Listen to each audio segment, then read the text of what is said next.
तो चलो question number 4 करता है। इस क्वेश्चन में हमें ए बी इक्वल्स टू ए सी दिया हुआ है। तो ए बी इक्वल्स टू ए सी दिया हुआ है। अगर ये दोनों साइड्स इक्वल है तो ये हमारा जो बड़ा ट्रायंगल है ए बी सी, ये तो एक आइसोसेलेस ट्रायंगल हुआ। ये समझ, क्योंकि ए बी इक्वल है ए सी को, ये दोनों साइड्स इक्वल हैं, तो ये दोनों एंगल्स भी तो इक्वल हुआ है कि नहीं। मैंने अभी तक आधा ही क्वेश्चन पढ़ा लेकिन इतना पढ़ा कि ए बी इक्वल टू ए सी है, इसका मतलब मैं समझ गया कि ये बड़ा वाला ट्राइंगल आइसोसेलेस है। उसमें एंगल बी इक्वल है एंगल सी के।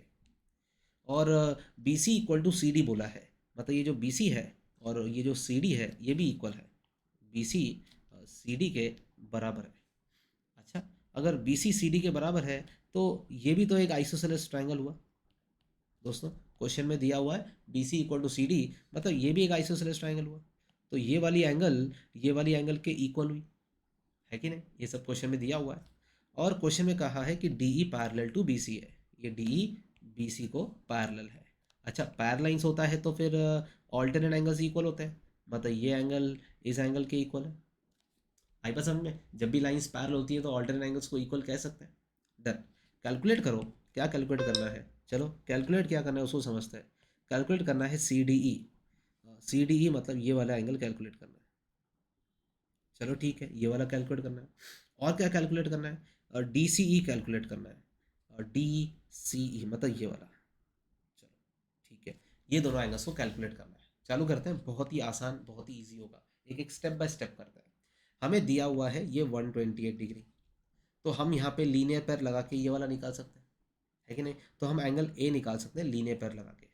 तो चलो निकाल लेते हैं। तो बताओ लीनियर पैर लगाने से एंगल ए कितना आएगा।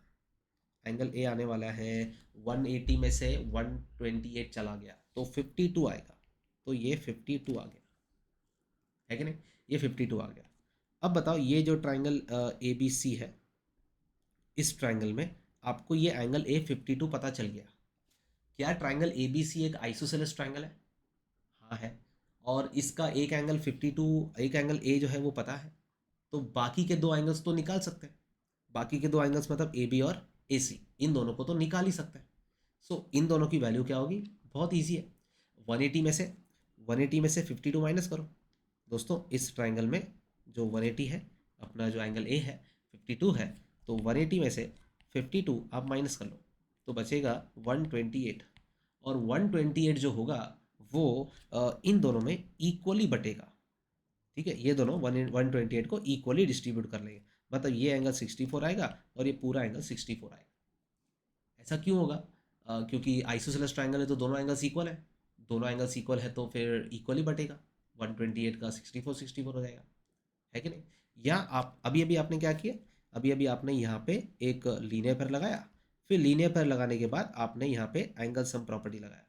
लेकिन मैं आपको सिखा चुका हूँ दोस्तों कि लीनियर पेयर लगाने के बाद एंगल सम प्रॉपर्टी लगा, ये दो स्टेप करने से अच्छा आप डायरेक्टली, दोस्तों आप डायरेक्टली एक्सटीरियर एंगल थ्योरम लगा सकते हो। ये देखो, ये आपका जो ट्राइंगल है ए बी सी, ये ट्राइंगल ए बी सी में ये वाली जो एंगल है ये आपकी एक्सटीरियर एंगल है, राइट। ये आपकी एक्सटीरियर एंगल है। तो जो एक्सटीरियर एंगल होती है वो इंटीरियर, रिमोट इंटीरियर के सम के बराबर होती है। ये और ये दोनों एंगल्स का जो सम होगा वो 128 होगा। तो 128 को हम अ, बोल सकते हैं कि ये दिस प्लस दिस होगा। बट ये दोनों तो सेम है, ये दोनों तो सेम है। तो 128 इज इक्वल टू 2x होगा, तो x इक्वल टू 64 हो जाएगा। डायरेक्टली भी मिल गया। तो मैं डायरेक्टली करता हूँ, चलो मैं स्टेप्स को कम करता हूँ। मैं लिखूंगा इन ट्राइंगल ए बी सी, ठीक है, in triangle A B C exterior angle, या पहले अपन एंगल्स को इक्वल बोल देते हैं। हम कहेंगे ए बी इक्वल है ए सी को। क्यों इक्वल है दोस्तों, गिवन है। तो उस वजह से देयरफॉर एंगल बी जो है वो एंगल सी के इक्वल हो गया, है कि नहीं। क्यों angle B equal to angle C है, आइसोसेलेस ट्राइंगल थ्योरम। अब हम लोग एक्सटीरियर एंगल थ्योरम लगाते हैं। नहीं तो हमें क्या करना पड़ेगा, पहले लीनियर पेयर लगाना पड़ेगा, लीनियर पेयर के बाद एंगल सम प्रॉपर्टी लगाना पड़ेगा। उससे अच्छा मैं एक्सटीरियर एंगल थ्योरम लगा रहा हूँ। तो मैं कह रहा हूँ exterior angle F A B, ये जो एक्सटीरियर एंगल है एफ ए बी, ये देखो एफ ए बी, ये जो एक्सटीरियर एंगल है एफ ए बी, ये एक्सटीरियर एंगल इक्वल होगा एंगल बी और एंगल सी के, ठीक है। It will be equal to angle B plus angle C. आई बात समझ में? अब एफ ए भी तो 128 डिग्री है, और एंगल बी तो एंगल बी है, और एंगल सी भी तो एंगल बी ही है, यस और नो? तो 128 is equals to 2 angle B हो जाएगा, तो एंगल बी आ गया 64, ठीक है। और अगर एंगल बी 64 आया तो एंगल सी भी तो 64 हुआ। एंगल सी मतलब फुल एंगल सी, ठीक ठीक है। मैं यहाँ पे मेरा ये सी का मतलब हुआ ये पूरी एंगल ए सी बी की बात कर रहा हूँ मैं, ठीक है। ये 64 हुआ, तो ये वाली एंगल 64 नहीं है दोस्तों, हमें तो अभी तक ये वाली एंगल मिली, ठीक है। आपको चाहिए तो मैं थोड़ा एक्सप्लिसिट क्लियरली लिख देता हूँ कि यहाँ पे एंगल ए सी बी 64 हुआ, ओके। चलो, इतना तो पता चल गया। लेकिन अभी तक जो पता चला वो ऐसी बात है कि ये 64 मिला दोस्तों, ये 64 मिला, और ये पूरा ये पूरा 64 है, ठीक है।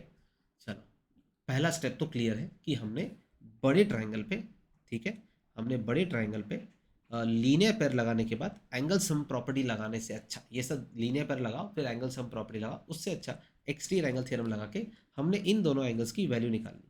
तो हमने ये 52 अभी तक निकाला ही नहीं, बट निकाल भी सकते हैं। चलो, अब क्या करें? अब आप इस ट्रायंगल पे आ जाओ, इस छोटे ट्रायंगल पे आ जाओ। ये भी तो एक आइसोसेलेस ट्रायंगल है, बताओ। ये एक आइसोसेलेस ट्रायंगल है, इसमें एक एंगल 64 पता है, ठीक है। ये वाली एंगल 64 है। तो पहले बताओ, ये आइसोसेलेस ट्रायंगल है तो आइसोसेलेस ट्रायंगल में दो एंगल्स इक्वल होती है कि नहीं? कौन सी दो एंगल्स इक्वल होंगी? ये बी और डी वाली, ठीक है। ये 64 है तो ये भी 64 हुआ, और अगर ये दोनों 64 हैं तो ये दोनों का मिल सम होता है 128। तो 180 में से अगर 128 माइनस कर लें तो 52 होता है, तो हमें पता चल गया कि ये 52 है बात समझ में? ये 52 है। चलो एक बार करके दिखाता हूँ वापस। मैं कह रहा हूँ कि ये मेरे पास एक ट्राइंगल है, और वो भी एक आइसोसेलेस ट्राइंगल है। आइसोसेलेस ट्राइंगल में दो एंगल्स इक्वल होती है, एक ये वाली और एक ये वाली। इस आइसोसेलेस ट्राइंगल में ये दोनों एंगल्स इक्वल है, तो ये 64 है तो ये भी 64 हुआ। अब ट्राइंगल का टोटल तो 180 होता है, 180 में से 64 मतलब 128 माइनस करेंगे तो ये मिल जाएगा, ये मुझे मिल गया 52, ठीक है। दोस्तों, ये नीचे वाली एंगल मुझे 52 मिल गई, सिर्फ इतनी सी, ये 52 मिल गई। लेकिन पूरी तो 64 है, पूरी तो 64 है। 64 में से 52 माइनस करेंगे तो ये ऊपर वाली एंगल जो कि कितनी होगी, 12 डिग्री, वो आ जाएगा। तो चलो, हमें ये जो निकालना था ये वाला एंगल, ये 12 डिग्री है, ये पता चल गया, ठीक है। ये ऊपर वाला तो 12 है, ये पता चल गया। हमें ये भी निकालना था, लेकिन ये वाली एंगल तो ऑल्टरनेट है इसके साथ। ये वाली एंगल कितनी है? 52 निकाली थी, तो ये वाली एंगल भी तो 52 हो गई, राइट। तो फर्स्ट पार्ट का आंसर 52 है, दूसरे पार्ट का आंसर 12 है। हो गया सब। चलो एक बार लिख के दिखाता हूँ। तो अभी तक हमने बेस एंगल्स को 64 निकाला। अब मैं कहूँगा इन, ठीक है, एक बार वापस करते हैं। हाँ, हम लिखेंगे in triangle B D C. चलो इस ट्राइंगल की बात करते हैं। इस ट्राइंगल में ये दोनों साइड्स इक्वल है, मतलब इस ट्राइंगल में बी सी इक्वल है सी डी को। क्योंकि ये दो साइड्स इक्वल है तो दो एंगल्स भी इक्वल होंगी। देयरफॉर एंगल बी जो है वो इक्वल होगा एंगल डी के, है कि नहीं? एंगल बी जो है वो एंगल डी के इक्वल होगा। कौन सा डी? डी को हम बी डी सी लिख सकते हैं, तो थोड़ा डी ना लिखने से अच्छा बी डी सी लिखता हूँ, ठीक है। बी डी सी के बराबर होगा, क्यों? आइसोसेलेस ट्राइंगल थियरम, ठीक है। और ये तो गिवन था, आई बात समझ में? ये दोनों एंगल्स इक्वल है। लेकिन अभी अभी तो पता चला बी 64 है, राइट। अभी अभी पता चला बी 64 है, तो बी डी सी भी 64 हुआ। तो हम कहेंगे therefore angle B D C तो पक्का 64 हो गया। चलो, ये एंगल आपको सबको पता चल गया कि ये एंगल 64 है। अब दोस्तों, इस ट्रायंगल में ध्यान से देखो, इस ट्रायंगल में देखो, इस ट्रायंगल में आपको पता है कि ये 64 है, ये 64 है, ये दोनों 64 है, तो ये वाली एंगल निकाली जा सकती है कि नहीं? ये वाली छोटी वाली एंगल निकाली जा सकती है। तो हम क्या करेंगे? एंगल सम प्रॉपर्टी लगाएंगे। तो हम लिखेंगे, थोड़ा अच्छे से लिख लेते हैं।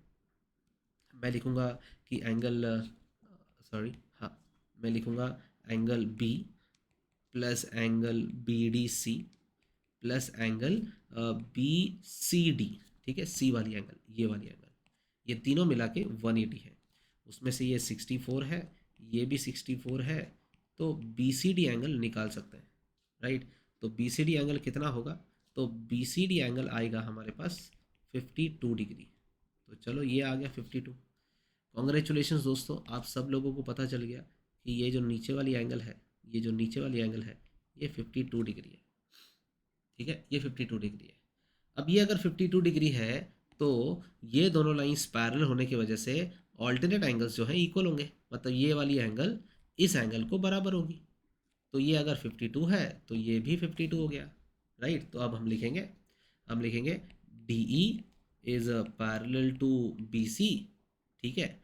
और consider D C as transversal, अगर इसको आप ट्रांसवर्सल पकड़ते हो तो जेड बन जाएगा, मतलब therefore angle B C D ज़रूर इक्वल होगा सी डी ई के, ठीक है। ये जो बी सी डी एंगल है ये वाला इक्वल होगा सी डी ई के, ये इससे, सही है, इससे इक्वल होगा।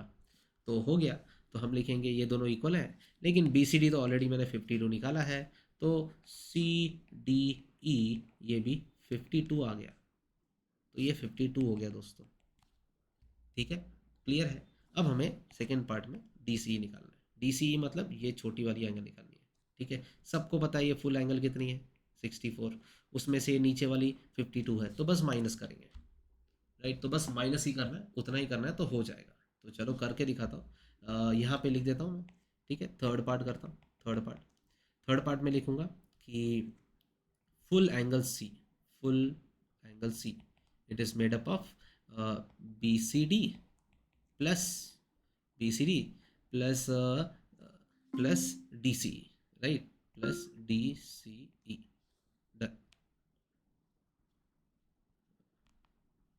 या सो एंगल सी तो 64 है, और बी सी डी अभी अभी मैंने 52 निकाला है, तो मैं डी सी ई निकाल सकता हूँ। तो I will say angle D C E जो होगा वो 64 माइनस 52 होगा, मतलब angle D C E 12 degree होगा। तो चलो आ गया, ये भी 12 डिग्री आंसर आ गया। आई बात समझ में? दैट्स इट दोस्तों, ठीक है। This was question number 4।